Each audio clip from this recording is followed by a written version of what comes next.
विचारों को और मानवता की लड़ाई लड़ने वाले, उनके विचार हम तक पहुंचाने वाले सभी ज्ञात अज्ञात कार्यकर्ताओं को उनके त्याग और निष्ठा को अभिवादन करके आज हमारे आदरणीय सांसद नवकुमार सरानिया साहब इनके अध्यक्षता में ये जंतर मंतर में जो प्रदर्शन किया है, उस प्रदर्शन में मैं अपनी बात रखना चाहती हूँ। हम बोल बोल के थक गए, हिंसा के खिलाफ आवाज उठाकर थक गए, मगर यहाँ के धर्मांध लोग जो धार्मिक ध्रुवीकरण करने में, मजहबी राजकारण करने में जो व्यस्त है, वो थक नहीं रहे। वो हिंसा के खिलाफ आवाज उठाने में, हिंसा भड़काने में थक नहीं रहे। हम ये देख रहे। हमारे देश में बहुत दुख की बात है कि उसे मुझे प्रधानमंत्री कहना पड़ रहा है, जो असंवेदनशील है, जो मानवता की सीमाएं लांघ बैठे हैं। हम पूरे देश से देख रहे हैं, मणिपुर जल रहा है। पूरे देश में धार्मिक ध्रुवीकरण करके अलग अलग दंगे भड़काए जा रहे हैं, और ये दंगों के साथ जो डरी हुई यहाँ की सरकार है, वो हालांकि डरे हुए हैं कि हमारी सरकार 2024 में आएंगी या नहीं आएंगी, और उस डर के कारण ही उन्होंने अपनी वोट बैंक धर्म के मुद्दे पे जमा करनी शुरू की है। उन्होंने धार्मिक ध्रुवीकरण के नाम पे अपने वोट बैंक जमा करने की शुरुआत की है, लोगों में डर पैदा करने की कोशिश की है। और मणिपुर जैसा मसला, जिसकी गूंज पूरे देश से लेके पूरे दुनिया तक गूंज उठी है, दुनिया से मानवता की लड़ाई लड़ने वाले हर देश से उसके खिलाफ जब आवाज उठाई गई, देश की बदनामी जब हुई, तब जाके यहाँ के निर्मम प्रधानमंत्री नरेंद्र मोदी ने मीडिया के सामने आके बाइट दी।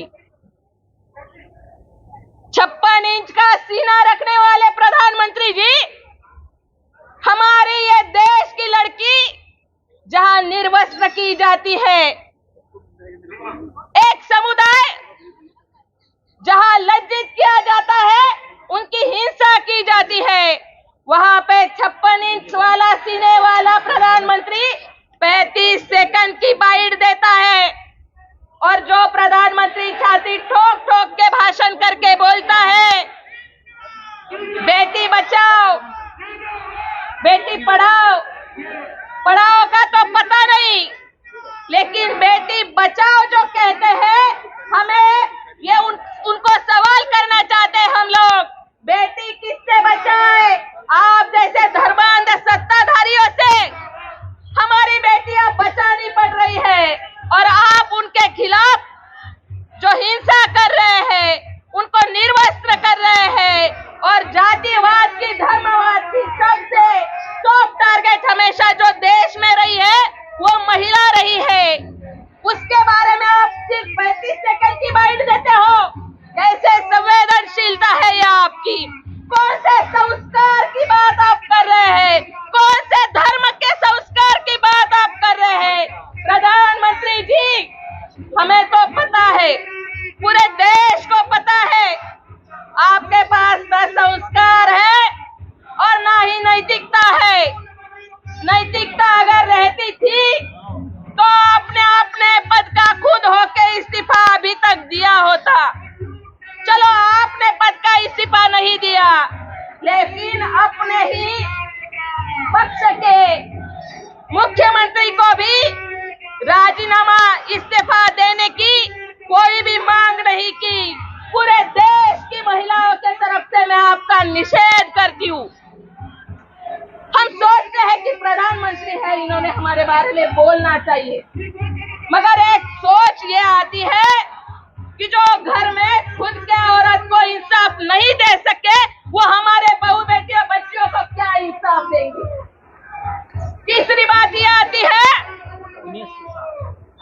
कि महिलाओं को जो उन्होंने पक्ष के मंत्री पदों पे रखा है, उन महिलाओं को जो मंत्री है, जो चाहे स्मृति ईरानी जी हो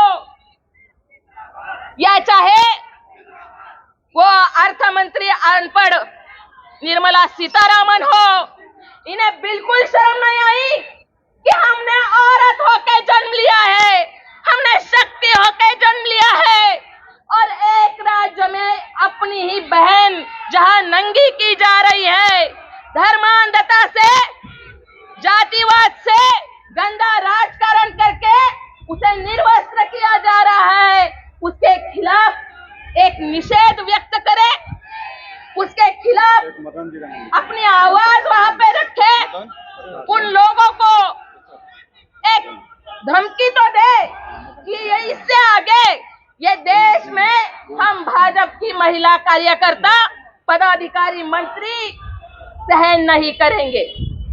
मगर वो भी उसी मानसिकता के बगल बच्चे हैं जो प्रधानमंत्री इस देश में बैठे हैं। राहुल जी, मैं सोचती हूँ कि सत्ताधारियों से हम उनको जवाबदेही मानते हैं, हम उनसे अपेक्षा करते हैं कि ये धर्मांध राजकारण के खिलाफ उन्होंने आवाज करनी चाहिए, महिलाओं को प्रताड़ित करने के खिलाफ उन्होंने आवाज करनी चाहिए। मगर ये कहते हुए हम ये बात भूल रहे हैं कि इस देश का तख्त हासिल करने के लिए यही दोनों देश के प्रधानमंत्री, देश के गृह मंत्री जो रंगा बिल्ला है, इन्होंने गोधरा हत्याकांड घड़वाया, महिलाओं को निर्ममता से वहां पे लज्जित किया गया, हिंसा की गई, एक कौम के खिलाफ पूरे देश को भड़का के अपने वोट बैंक में संख्या बढ़ाने के लिए गर्भवती महिला के धर्म के लिए उसका पेट काट के उसके गर्भ को तलवार पे नचा के ये सत्ता में बैठने वाले कौन से महिला को अन्याय के खिलाफ न्याय देंगे? इसका हम निषेध करना चाहते हैं। कैसे हम इनसे इंसाफ की गुहार लगाए?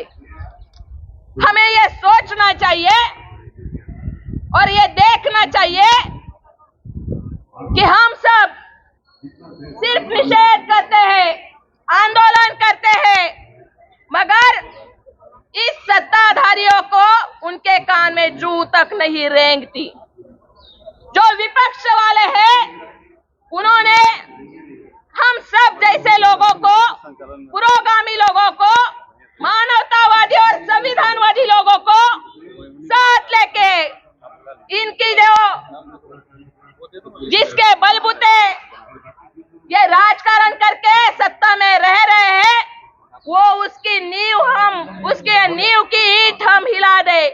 देश से जो धर्मांधता है, देश में जो संघी परिवार के विचार अभी फैल रहे हैं, उसे पुरजोर विरोध करके हम इस सत्ताधारियों को नीचे खींच निकालेंगे और फिर से यहाँ पे मैं असंस्कृत, असंवेदनशील और महिलाओं के बारे में मैं तो ये सोचती हूँ उनके माँ को भी शर्म आई रहेगी कि कैसा बेटा इस देश को प्रधानमंत्री करके मैंने दिया, जो एक महिला की इज्जत नहीं बचा सकता।